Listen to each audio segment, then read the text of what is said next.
Salut à tous et bienvenue sur ma chaîne YouTube. Alors aujourd'hui c'est simple, je vais vous faire une recette facile à réaliser encore une fois. Ce sont des tartines avec du fromage et du jambon, tout simplement, et vous allez voir, je vous la présente tout de suite. C'est parti.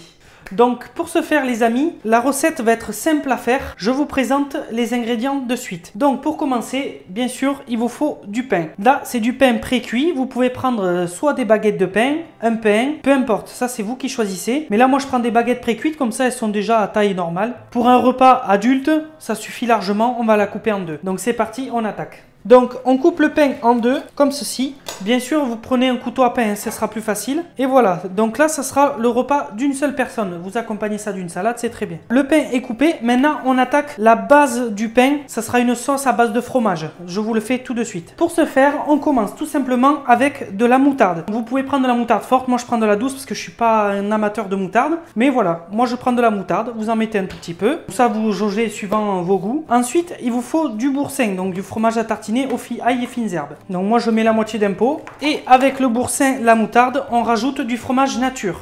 C'est du naturé tout simplement ou du Saint-Mauré, peu importe. Là c'est Tartidou de Casino, donc voilà, c'est peu importe la marque que vous prenez, mais c'est du fromage nature. Pareil, on y va généreusement. Pour les quantités, je fais approximatif, mais vous pouvez voilà mettre la moitié d'un petit pot d'ail et fines herbes et la moitié d'un pot de nature normale. Donc là il y a 300 grammes, donc ça ferait 150 grammes. Et là la moitié, donc 75 grammes sur 150. Voilà, avec un peu de moutarde. Avec ceci, on peut y rajouter un peu de poivre. On y met un tout petit peu de thym. C'est pas obligatoire, mais on peut en mettre. Moi du thym, j'en mets partout, comme je vous l'explique dans d'autres vidéos. Le thym, j'adore ça. Et un petit peu de piment doux. Donc maintenant, vous pouvez mélanger tout ça. Comme vous pouvez le constater, c'est la base qui sera mise sur les tartines. Donc c'est à base de fromage, vous avez vu, il n'y a rien de plus simple. Avec la base fromagère, on peut étaler ça sur la baguette de pain. Donc on y va généreusement, il ne faut pas hésiter. Et vous reproduisez ça sur toutes les baguettes que vous avez. Vous avez étalé le fromage sur toutes vos tartines de pain. Et maintenant, on va y ajouter le jambon de pays. Pour ceci, on prend des tranches de jambon de pays et vous les émiettez tout simplement comme ceci. Il n'y a pas d'importance, c'est pas grave pour la grosseur. Et donc vous le mettez sur vos baguettes de pain.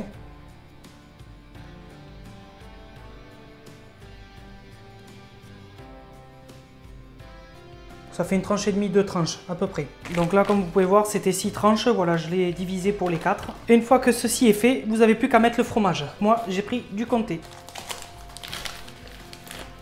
On enlève la croûte. Pareil, pour cette recette, vous pouvez mettre du jambon de pays ou de la copa, des tranches de lard, vous pouvez mettre du jambon blanc, vous pouvez faire à ce que vous voulez, c'est pas important. On coupe des tranches fines.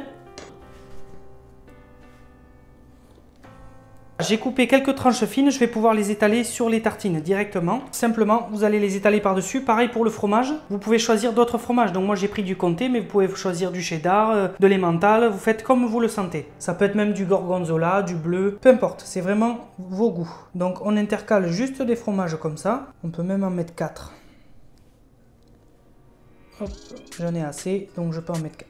Les tartines sont à présent terminées, comme vous pouvez le voir, elles sont ultra simples à faire. Maintenant, vous n'avez plus qu'à les passer au four à 180 degrés à four chaud, je dirais à peu près 5-10 minutes maximum. Il faut éviter que le pain soit trop dur après en dessous, donc vous laissez fondre tout simplement, ou vous le mettez au toaster ou au grill. Vous mettez ça à fondre et après vous pouvez déguster. Comme je vais le manger juste après, je vous mets la photo directement une fois que c'est prêt à manger. Donc voilà les amis, la vidéo est à présent terminée. J'espère que cette recette vous aura plu. N'hésitez pas à mettre dans les commentaires si cette recette a été facile à réaliser pour vous ou si simplement elle vous a plu. N'hésitez pas surtout à vous abonner à ma chaîne. N'oubliez pas d'activer la petite cloche pour recevoir toutes les notifications de mes vidéos. Et surtout n'hésitez pas à mettre des gros pouces bleus. Je vous dis merci à tout le monde. Merci d'avoir regardé la vidéo. Je vous dis à bientôt. C'était Loïc. Salut tout le monde.